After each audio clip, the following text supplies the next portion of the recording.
The alarm cut through the nursery dome before I even opened my eyes. I was already moving before I understood why. Years of training do that.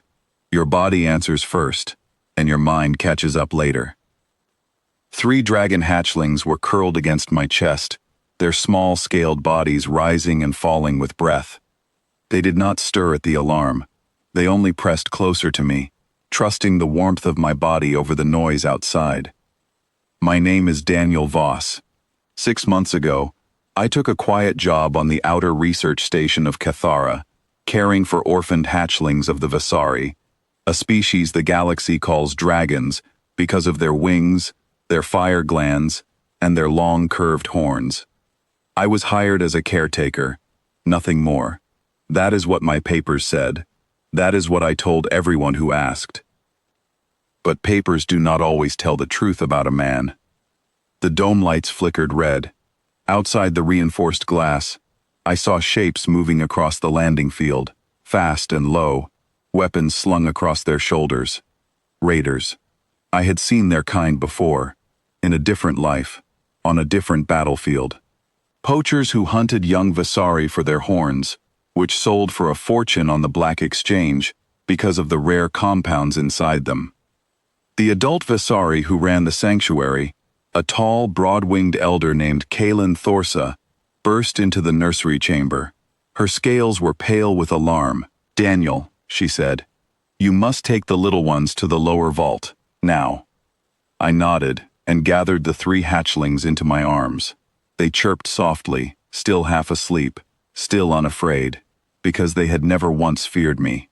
Not from the day I arrived. That was the strange part of my life here. Every adult Vasari on this station kept a careful distance from me.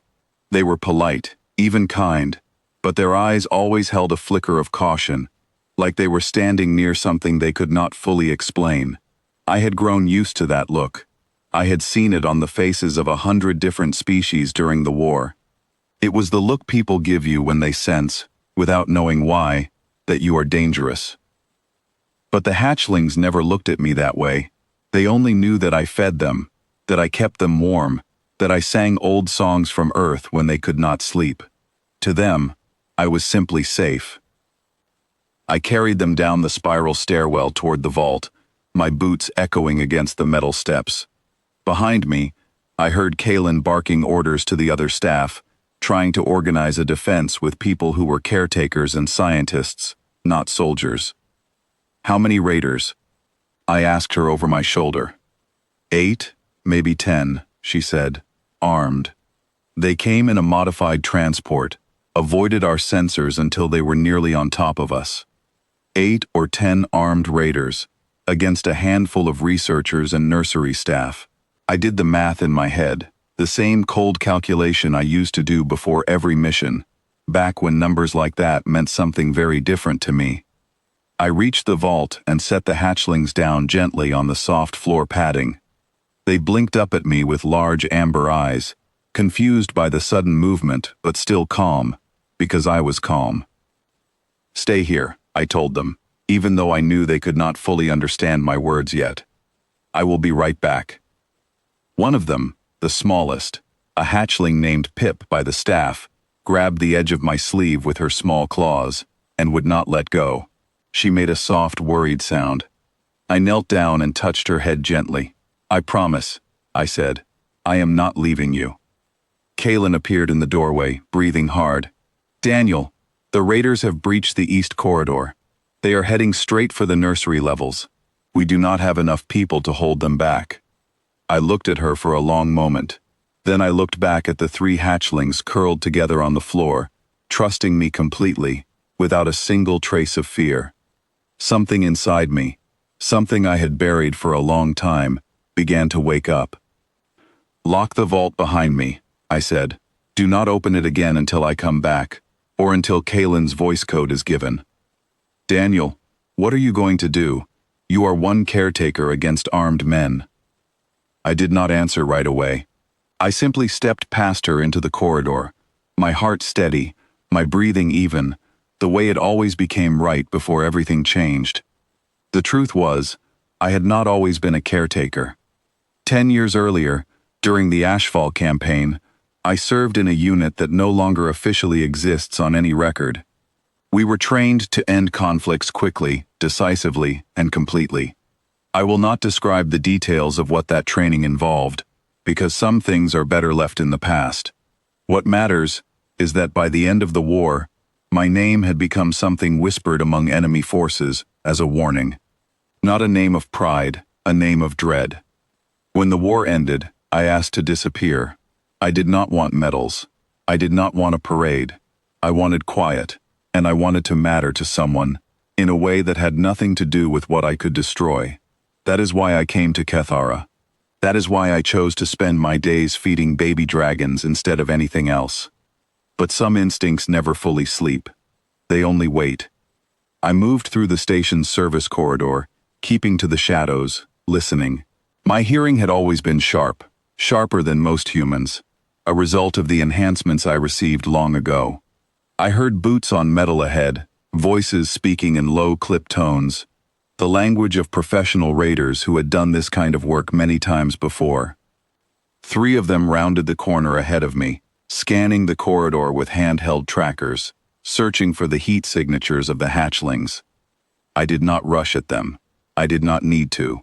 I simply waited until the moment was right, and then I moved.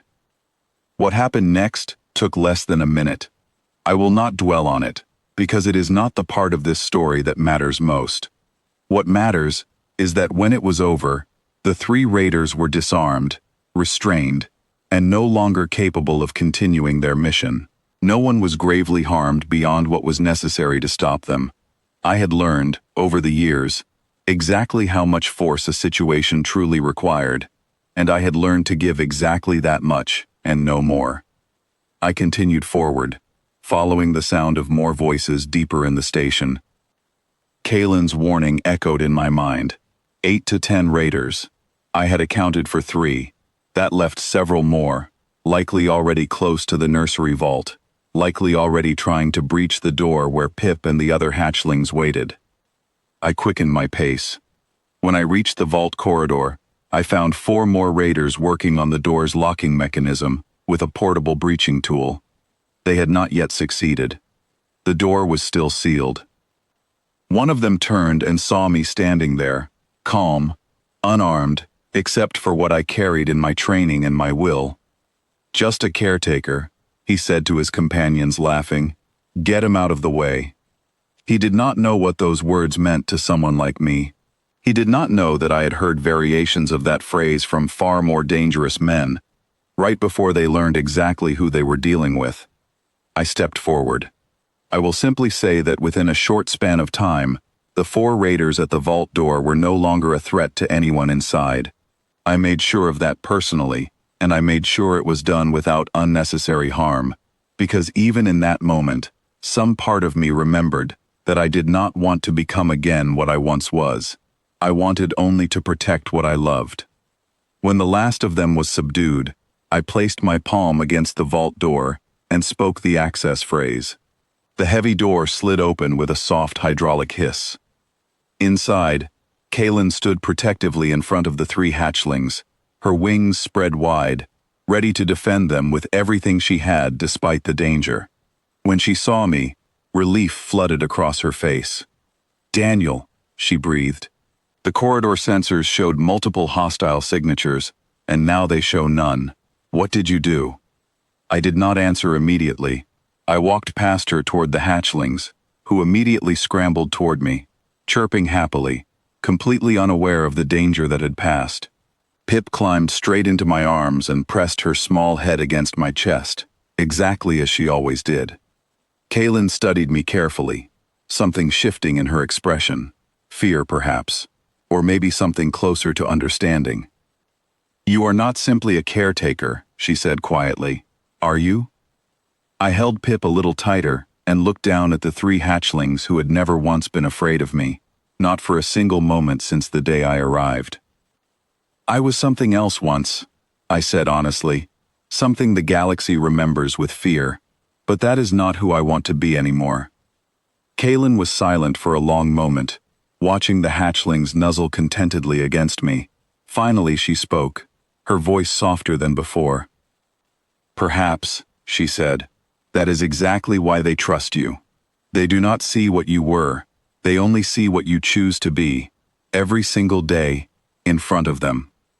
I looked down at Pip, who had already fallen back asleep in my arms, utterly at peace. For the first time in a long while, I felt something close to peace as well.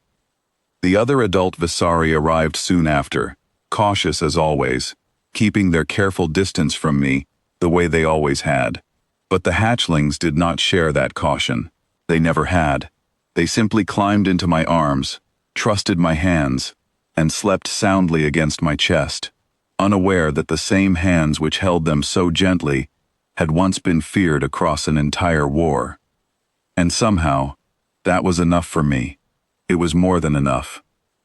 Because in a galaxy full of beings who looked at me with fear and distance, these small dragons looked at me and saw only safety, only warmth, only home. And for a man who had spent so many years being feared, being trusted completely, without condition, without hesitation, was the greatest gift I had ever received.